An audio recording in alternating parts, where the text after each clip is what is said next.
Ladies and gentlemen, boys and girls, and those who don't identify as either, you are listening to Ratchet and Respectable.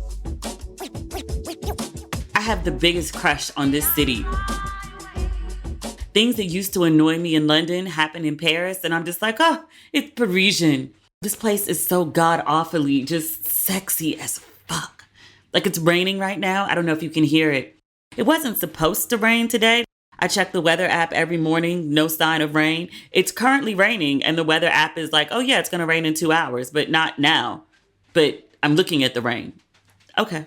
But it's raining, and it's just like beautiful. Like, everything about this city is just magical. I know I've only been here 4 days. Surely this will wear off at some point. But right now, I'm just like happy. Remember, I was in Johannesburg and I would go to Cape Town and I'd be like, this is my happy place. I love it here. The power would be off in Johannesburg, the load shedding. I can't believe I lived through that. That was such an ordeal. But the load shedding would happen in Johannesburg and I would be absolutely miserable. And then it would happen in Cape Town and I'd just be like, well, you know, these things happen. What can you do? That's how I feel about Paris. It's my Cape Town. I love it here. I hit the ground running. I got in on Monday. I recorded the pod on Tuesday, so I was in the house most of the day. And I told you I had stuff everywhere. I'm trying to be more disciplined about my exploration in Paris. The last 2 cities I've lived in, I've been there for 3 months. In the last week or so, I'm always trying to cram in a million things that I didn't get done. And I always leave feeling like, oh, I didn't see this. Oh, I didn't see that. So I'm trying to be more mindful on the front end of things. So I try to do something every single day. Even though I just got here on Monday, and even though on Tuesday there was stuff scattered all over the apartment and bags and clothes, and the place ain't but so big. So, you know, I'm stepping over stuff to get, you know, from room to room or down the hall or even out the door. I just left it because I had things to do out the house. And I was like, it literally will still be here when I get back.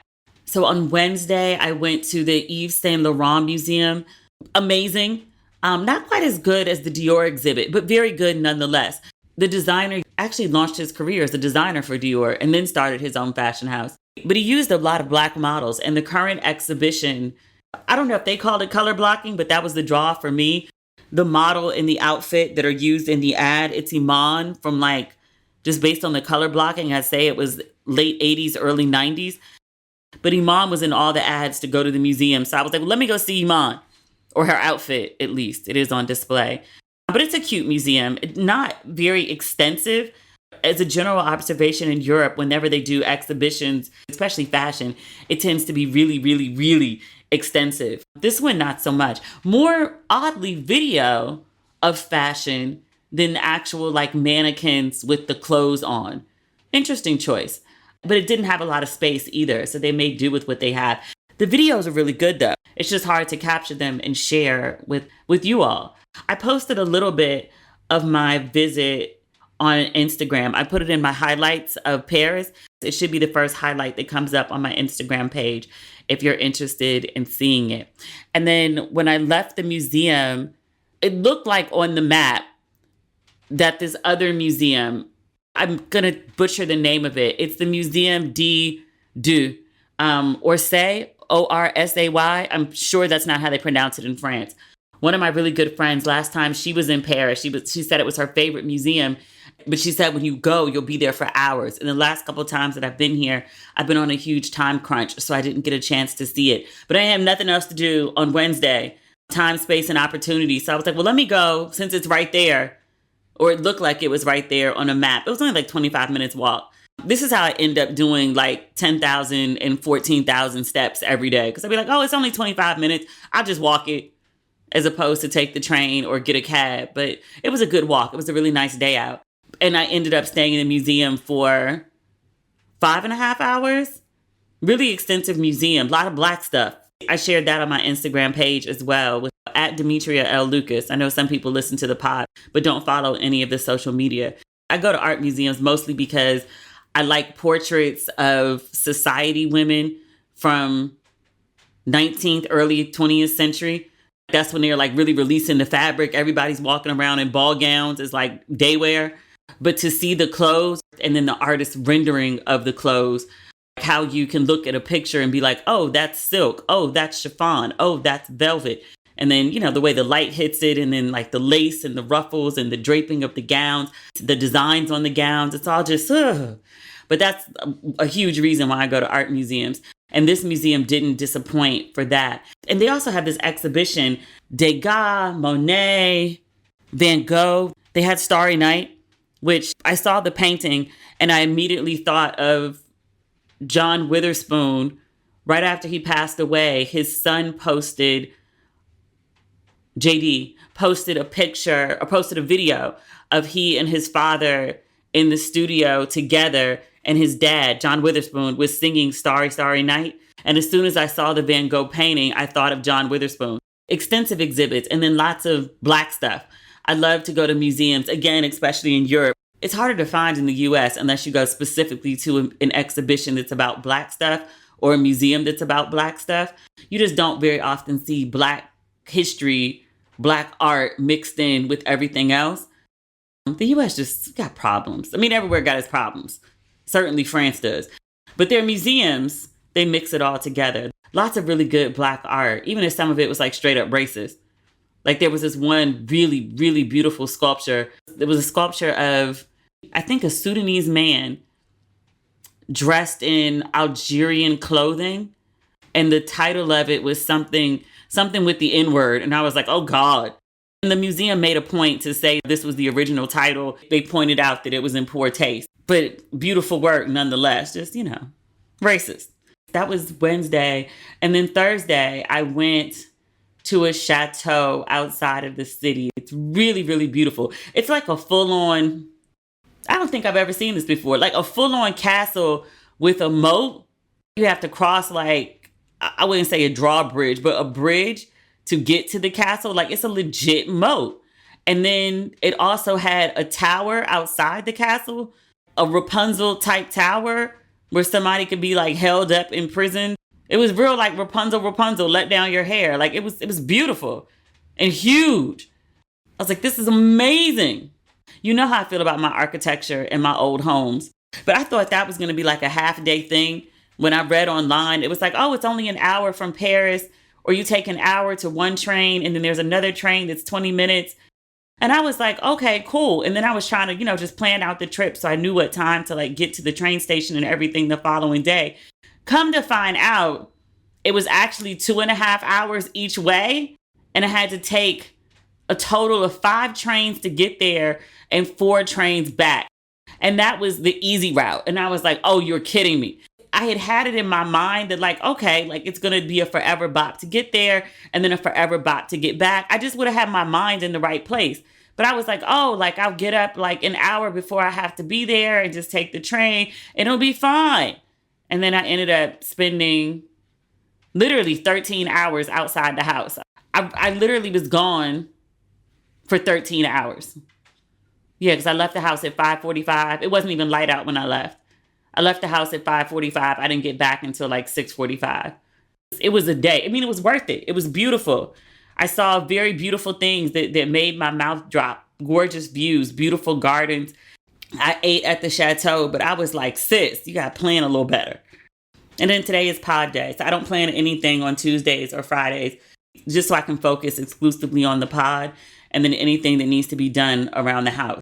So I woke up this morning. I had planned to do it last night. I just didn't have the energy after being out all day, and actually cleaned up the apartment, like unpacked the suitcases and put everything away and figured out how to make use of my teeny tiny airplane sized bathroom where stuff can actually go. So it's convenient. So I'm not going to grab my toothbrush and deodorant out the bedroom when I need to do my morning routine. So I think I figured it out.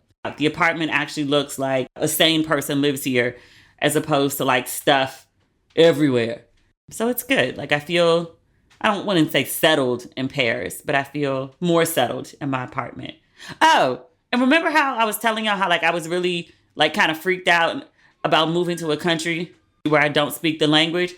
Everyone here speaks complex English. Full, complete, and fluent English.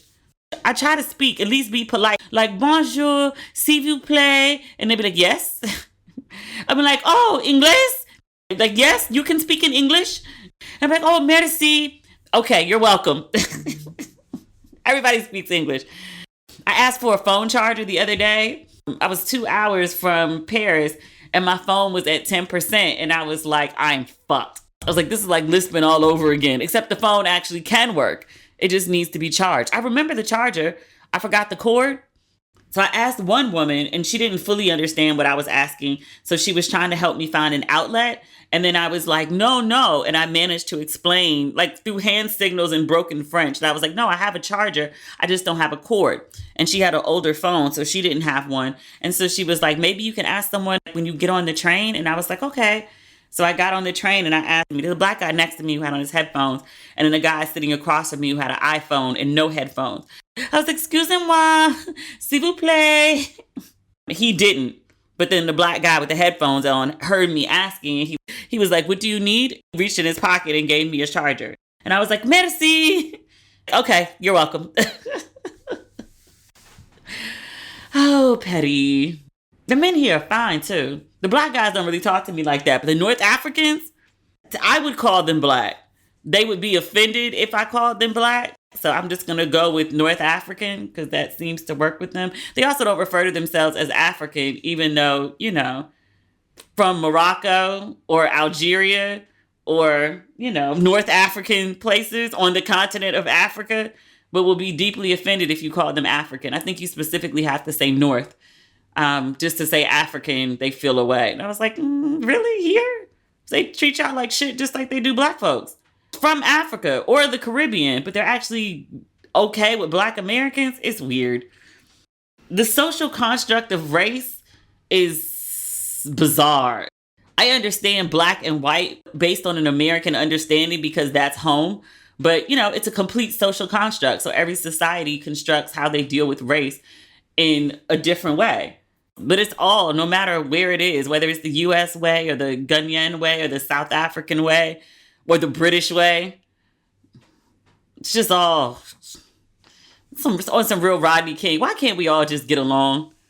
Which is kind of inaccurate. It's like, why can't white folks just stop oppressing people? And men stop oppressing women? And cis women stop oppressing trans women? People curse me out real bad over the concept of, you know, trans inclusivity. And it was all black women too. And I was like, you know what it's like to be discriminated against, either for being black or for being a woman, especially the combination of such. It's like, are you going to just go ahead and discriminate and be evil to other people? You know how it feels. And yet you do it anyway. I guess that's kind of like very white womanish. Like, you know how it feels to be discriminated against as a woman, but you go ahead and just discriminate against black folk, black women, and don't think no two ways about it. This show is sponsored by BetterHelp. There have been so many times in my life that I felt uncertain about where I'm going. Right now is one of them. Sometimes in life, we're faced with tough choices, and the path forward isn't always clear. I know I'm not the only person who feels this way. Whether you're dealing with decisions around career, relationships, or anything else, therapy helps you stay connected to what you really want while you navigate life, so you can move forward with confidence and excitement. I am a huge advocate for therapy. I think everyone should get some, including myself, but also for the people who think they don't need it. If you've never been to a therapist, my friend, or it's been years since you've gone, it's time to go. If you're thinking of starting therapy, give BetterHelp a try. It's entirely online, designed to be convenient, flexible, and suited to your schedule. Just fill out a brief questionnaire to get matched with a licensed therapist and switch therapists anytime for no additional charge. I love how accessible BetterHelp makes it for everyone to get professional help. Let therapy be your map with BetterHelp. Visit betterhelp.com/ratchet today to get 10% off your first month. That's BetterHelp, HELP.com/ratchet. Do you have a summer anthem? How does this one sound? Summertime and building credit's easy. That's the song you could be singing all summer long with the secured Chime Credit Builder Visa credit card, a better way to build credit. As in, you can build your credit score safely with everyday purchases and on-time payments. Plus, there's no annual fee, interest, or credit check to get started. I love the Chime Credit Builder Visa credit card. There's no annual fees, interest, or credit check to apply. And you can use it everywhere Visa credit cards are accepted. Even better, you can build credit using your own money. Start building your credit up. Open a Chime checking account with at least a $200 qualifying direct deposit to get started. Get started at chime.com/ratchet. That's chime.com/ratchet. The Chime Credit Builder Visa credit card is issued by Stride Bank North America, member FDIC. Chime checking account and $200 qualifying direct deposit required to apply. Out-of-network ATM withdrawal fees may apply. On-time payment history may have a positive impact on your credit score. Late payment may negatively impact your credit score. Results may vary. I know that none of you watch porn, but just in case you might have friends that do, you'll want to pay attention to this. With everything going on in the world, governments have increased their surveillance. They're using your devices to track your location, movement, and in many countries, your internet activity. You don't want to be literally caught with your pants down. And one of the best ways to keep your online browsing activity private is by using ExpressVPN. When you use ExpressVPN, your internet connection is rerouted through a secure encrypted server so you can surf the web anonymously without anyone looking over your shoulder. Look, I know you probably think all you have to do is use incognito mode and no one can see your preferences on Pornhub. But you're wrong. Even when you use incognito mode, your internet service provider like Verizon or AT&T can see every single website you visit. And if you live on campus or use a shared Wi-Fi, your network admin can too. To be honest, that's kind of scary. That's why I use ExpressVPN whenever I go online. And I recommend all of you do the same. Without ExpressVPN, you're giving people a free license to peek over your shoulder and see all the freaky shit you're looking at. So protect your privacy today and get 3 months of ExpressVPN for free. Visit expressvpn.com/ratchet. That's expressvpn.com/ratchet for 3 months free with a 1-year package. Visit expressvpn.com/ratchet to learn more. Speaking of that, we'll talk about Iggy Azalea in a minute, because, girl, I actually had a segment in Tuesday's episode about her when I recorded it, and I took it out because I was like, I kind of felt people were going at her a little hard. When she wrote this letter to the judge about Tory Lanez, she said, I guess we're talking about it now. Her version of events was she said that he should receive a sentence that, and I'm paraphrasing, focused on rehabilitation, but it shouldn't be something that, I don't know if her word was ruined or disrupted or destroyed his life or something like that. But after it was leaked that she was one of the people that had written a letter and then things that she had said, she wrote, I don't know if it was 10 points, like 8 bullet points, clarifying. And she was like, 1, I wrote a letter to the judge. This was never supposed to be released to the public, is what I was told. She was like, I suggested, I think she said something about like 5 years, not 10. She said she didn't pick a side in the story because there were so many, and this is a quote, oddities in the story on both sides, so she didn't choose. And so she really felt like people were making a big deal out of nothing. She was like, I believe in prison reform. It sounded well enough. And the point that I made in a podcast episode, and I was like, people just don't like her, and that's why they're going so hard about it. I was never an Iggy Azalea fan. Like, I just kind of felt like she, she was cosplaying as a black woman, essentially. And I was like, she might be right. She might have a point, but I don't really feel like I have to be the one to say it. Whenever white women get into, messy situations, it's always a bunch of people who will run to their defense, especially black men. And I was like, she'll be all right. She don't really need me to waste my breath to jump in that conversation. So Tory gets sentenced. The judge gave him 10 years, which I think is fair. But after he gets sentenced, the judge, the court, the prosecution, somebody releases all of the character statements that people had written on behalf of Tory Lanez. So we just talked about Iggy, and she was like, I didn't choose a side one way or another because there were so many oddities, but he asked me to write something for him, and then so I did. What is their connection? How are they this close? I'm not writing a character statement for anyone unless we've been like friends for more than 20 years. I could see maybe if she was like, okay, T.I. needs a character reference. Like, T.I. put her on. He made her famous and helped her earn millions of dollars. I could understand T.I., but I was like, Tory Lanez? So again, she said she didn't choose a side in the situation because there were so many oddities in the whole story. The character reference determined that was a lie. She told the judge that if he wasn't sentenced to jail, that she would personally employ him. Really?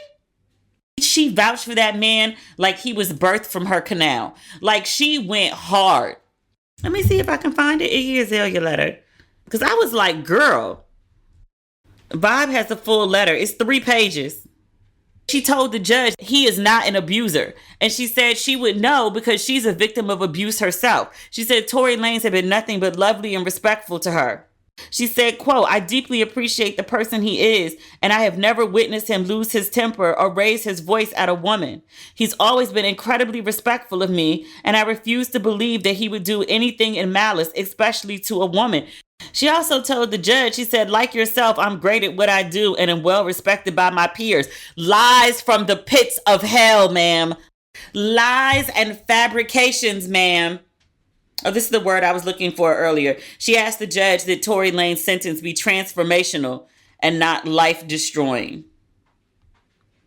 Vibe also reposted her bullet points where she said she hadn't been in touch with Tory for months. So y'all not even really close these days. And he still asked you to write a character reference and you said yes. Am I built funny? Because I would have been like, She described him as the type of person who is, quote, watering and shining light on others until something beautiful grows.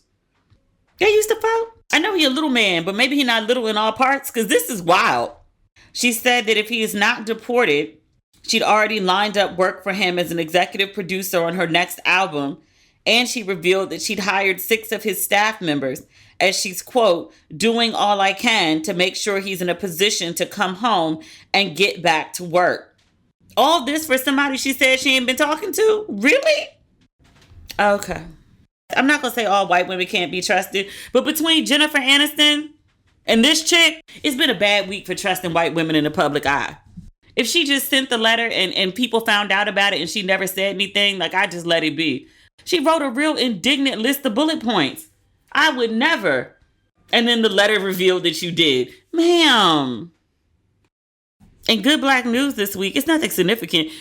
Cookie and Magic are still on that damn boat. The Johnsons, Magic and wife Cookie, they go on this yacht.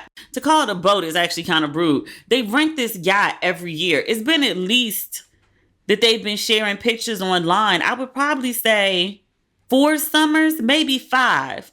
And again, this is just them posting. They may have been doing the yacht a lot longer than that. But they rent a yacht every summer. They usually go for, I would say, 2 weeks to a month. They have different events aboard the yacht. So sometimes it's like couples week on the yacht. And they'll have, I think this year, it was like Judge Joe Brown and his wife. And then Samuel L. Jackson and his wife. Michael Jordan and his wife. There was another couple. There's a white couple that's sometimes on the boat. We've seen them before. Previous years, they've had Holly Robinson Pete and her husband are on the boat. LL Cool J and Simone, his wife, are on the boat. It's always couples. Kevin Liles and his then wife, Erica. It's a bad chick. I love that lady. They were on the boat. I think that's when I first started paying attention to it. Erica's pictures were freaking amazing. And her wardrobe. Again, I love that lady. She's like big sis in my head. It's always good grown black excellence. But this year, I think this is the longest they've been on the boat because it's over a month at this point. So they had the couples week and then the couples left and then it was family week. So EJ was there. The son, I think that's Andre. And then his family, they've got 2 grandkids. They were there. The daughter was there. And then they left. And then Cookie and Magic just been cruising around. I think most recently they were in Montenegro. They've been posting the outfit of the day without calling it that every day.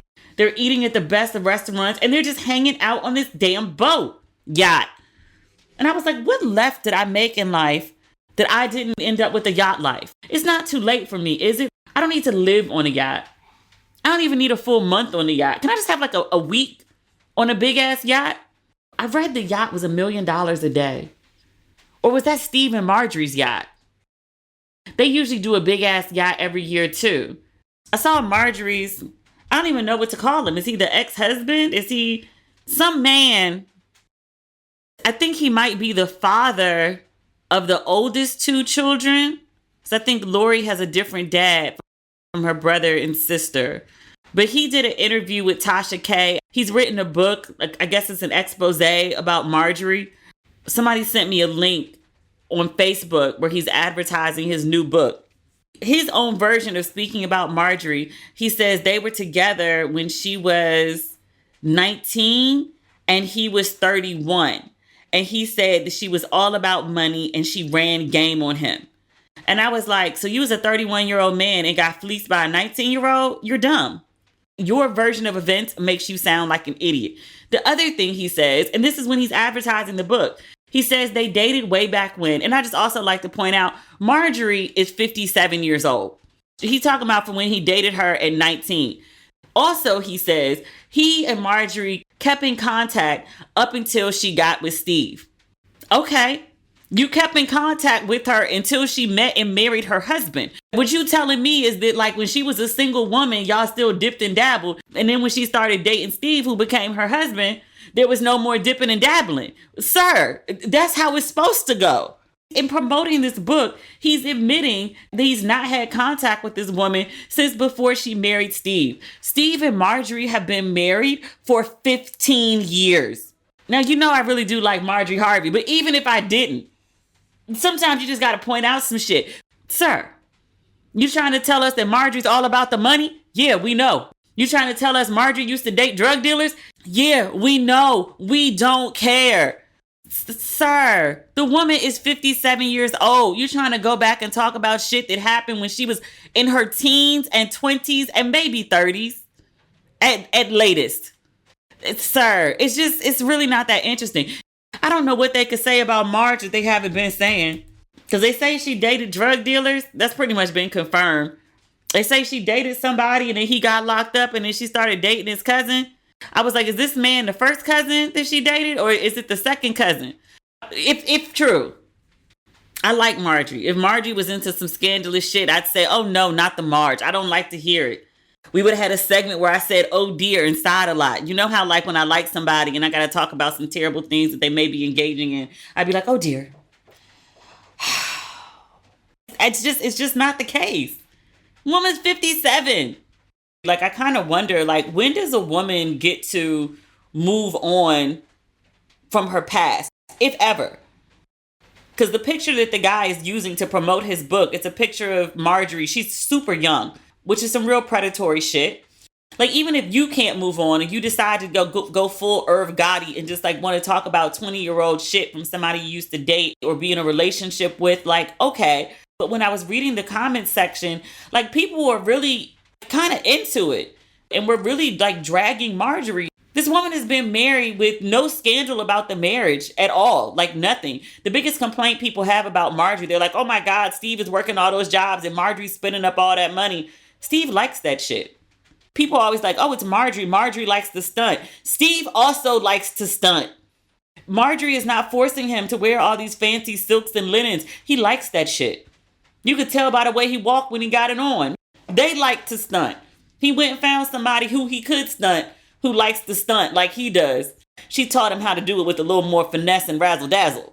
At what point do people, particularly women, because I feel like men get to move on. Like, men do some shit and then the following day you'd be like, I can't believe you did that shit yesterday. And a guy will straight face ask you, like, you still bringing that up? It happened yesterday. Women, some shit happened. Like, oh, you still bringing that up? It happened 30 years ago. And it's all just so grossly unfair.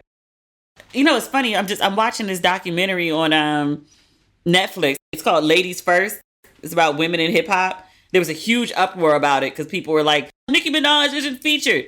I've watched 2 episodes. In fact, the first episode, the first 5 to 10 minutes, Nicki Minaj is shown at least 5 or 6 times. Just because she wasn't in the trailer. It's a whole lot of shit that wasn't in the trailer. It's like at least a 3-part series, 1 hour each, and maybe longer.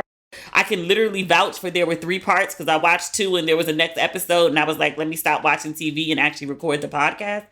Nicki Minaj comes up repeatedly throughout. And there's also a ton of other people in the documentary that come up repeatedly throughout that were also not featured in the trailer. People dragged that documentary so bad. It was like, Nicki Minaj isn't in it. Nicki Minaj isn't in it. She is. She's not interviewed, but there's a lot of people that weren't interviewed. So far, Cardi hasn't been interviewed either. They talk about Cardi. But they also talk about Nicki Minaj in the documentary way more than they talk about Cardi, even though Cardi is like probably the biggest female rapper right now. It's the story of women in hip hop. It's very thorough. I mean, Roxanne Shante is there, and MC Lyte is there, and Queen Latifah, and Yo-Yo. They talk about Lil' Kim and Foxy and Lauren. It's very interesting. Like, even if you think you know stories, unless you're like Clover Hope, who wrote an entire book about women in hip hop, you probably don't know all the ins and outs details. Like, I watched the movie about Roxanne Shante. Just watching this documentary, I felt like, I learned things that didn't come up in the movie. Like, I knew Roxanne was really young when she became a rapper and when she started getting big attention. I don't think I realized that she was 14 or 15. I'm sure that's said in the movie, but because the actress playing her was older, it just didn't resonate. There's a song, Roxanne, Roxanne by UTFO, and then Roxanne, the rapper, responds to UTFO. I think that's Roxanne's Revenge. And that's how she starts to blow up. And then all these other people start responding to Roxanne. And then she's just battling with all these different rappers. And again, she's 14, 15 years old and listening to the song. I don't know if I ever heard it before, or not as an adult, because I didn't realize how young she sounded. She sounds like a little girl, but there's grown ass men. KRS-One was one of the people who responded, and he said something like, I don't remember the exact quote. It's the equivalent of, her only use is to be fucked. And I was like, did he know he was responding to a 15-year-old girl? I know it was the 80s and I know it was a different time, but like, she's literally a child. There was another response where somebody was like, yeah, Roxanne can suck my dick. It was just so vulgar. And I was like, she's 14 or 15 years old. She's literally a girl who sounds like a little girl. And this is how grown men are responding to a child? Men ain't had a lot of decency for a really long time. But it's a really good documentary so far. If you have the time to check it out, it's worth the sit. And again, I know we touched on it, but there was so much. When the trailer for this documentary came out, Nicki's fans, the Barbs, they're just a very, very vocal, maniacal, if you will, group of people. But they were so outraged. Like, Nicki's not featured, and how do you do a documentary without Nicki? And Nicki. I mean, maybe they went in and added a bunch of Nicki in response to the backlash. I do know in response to the backlash that the producers had mentioned that Nicki wouldn't give clearance for her music. And I was like, does Nicki own her shit to give clearance? I don't know. But Nicki didn't give clearance, and I don't think she participated. But she's prominently featured. Nicki Minaj was not left out. She's one of the best-selling female rappers ever. I can't see, even if, there was a desire to be spiteful, it would be a huge, huge oversight or misstep. Not even oversight. It would be a huge misstep not to include her. You'd be leaving out like a large chunk of the story of Black women who are rappers. At least in the forefront, it was just Nicki for like 4 or 5 years. All the awards for women in rap, like, it automatically went to Nicki until Cardi showed up. So if you were staying away from the documentary because you were like, oh, they did Nicki wrong, maybe there are Barbs among us. But Nicki has not been left out. She's prominently featured. She is included. Just FYI. I would have recorded the podcast a little earlier today. Not that it's late. So when I got up earlier today to clean up the apartment, I saw there was a new series on Netflix that had, what is his name? Sarah Jessica Parker's husband, Ferris Bueller. What is his name? Matthew Broderick. And then also Uzu Adobo, Suzanne, Crazy Eyes from Orange is the New Black. They're pretty much the stars of it. It is amazing storytelling. I want to say it's like 5 or 6 episodes. It's riveting. It's about the opioid epidemic. Remember Oxycontin? It was everywhere. It was a really, really big drug. It was approved by the FDA. It was also incredibly toxic. It was essentially like heroin in pill form. But it's the story of Oxycontin and how addictive it was and how the company knew and didn't care, and how they made so much money, and how the sales force was also addicted to the money, and the sales teams were a mess. And I don't want to say more because I want you to watch it because it's really good. But it puts a really human face on the company as well as the people who were harmed by taking Oxycontin. And one of the ways that the documentary does this, I don't think I'm giving anything away. You know, when there's a work of art that's based on real life events, that there's often a disclaimer that says this is based on true events, but, you know, it has been fictionalized for dramatic effect, and any relation to, you know, real people is blah, blah, blah, blah, blah, blah. The people that they have reading the disclaimer are parents of people who have died from taking Oxycontin. It's a really good series. I don't know the true events to know how much of it is condensed or fictionalized for TV, but the gist of it, of, you know, this company knew they were selling this terrible product, essentially. That part we know is true. I think they said 500,000 people have died from Oxycontin. The overall story is just, it's like a horror film. But the acting and the storytelling and the way it's just all put together is just really, really, really well done. Like, I only intended to watch an episode. The house was clean and I was like, what else can I do so I can keep watching this? And I was like, well, let me go ahead and wash my hair. Then I had to sit with the deep condition. Then I had to twist and, you know, blah, blah, blah. I ended up watching the whole damn thing. That good. One sitting. Did a full binge. I haven't done that in a while. All right. That's our episode. I feel like there's something I'm missing, some big story, but I can't remember what it is. Of course, as soon as I finish the episode and send it in, it'll come to me because that's how it always works. I don't know. All right, whatever it is, we'll talk about it next week. All right, I'm going to edit. Talk soon. Bye.